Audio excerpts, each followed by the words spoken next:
Hey there, this is attorney Sarah Holmes of Holmes Business Law P.C. We are a business and trademark law firm that helps business owners form businesses, register trademarks, and we also act as general counsel via a subscription services to business owners. Today, we are talking about the Corporate Transparency Act. This is a really big deal if you are a business owner in the United States.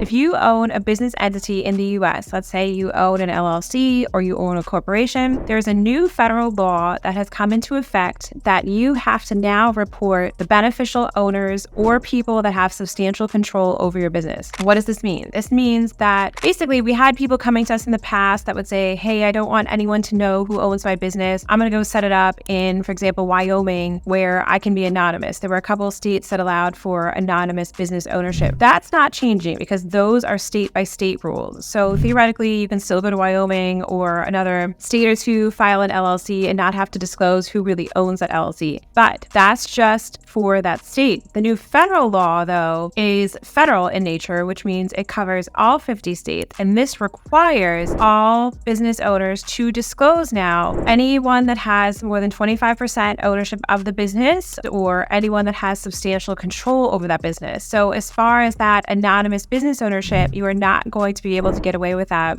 as far as the federal government is concerned. The reason for this probably has a lot to do with certain states that allow for anonymous filing. It has to do with money laundering. It has to do with tax evasion. And the federal government wants to know who is behind all of these business entities at all times. So what does this mean if you're a business owner? Well, beginning January 1st, 2024, all business owners in the U.S. and some foreign ones that have offices or presence in the U.S. will need to do a filing with the federal government disclosing anyone that owns 25% or more of the business and anyone with substantial control over the business. So that could mean officers, sometimes managers of an LLC. You really have to go step by step through the analysis and the federal government's guidelines to determine who it is you have to disclose in this filing. When does the filing have to be done? If you formed your business before January 1st, 2024, you have until the end of this year. You can file this document with the federal government anytime through December 31st, 2024. At that point, the document's going to be late and there's likely to be penalties for not filing. If you first formed a new business entity January 1st, 2024 through the end of 2024, you have 90 days after that formation is completed to file this document with the government. You also, if you filed it this year, 2024, are going to have to disclose anyone that filed the document on your behalf. So for example, if you use an online filing service, you also have to disclose applicants, like whoever made the application for your business entity. This law is a really, really big deal. Before, in the past, there was never a central location where the identity of all these business owners ever had to be disclosed. So it's a big deal. It's going to apply to, I would say, the people that we deal with, at least 99% of the business owners we deal with. There are some very limited exceptions as to who would have to report under this new law. If you have questions about how to report and when to get that done, or if you need our office's assistance in filing this report, you can feel free to reach out to our office. Our number is 215-482-0285. Thanks.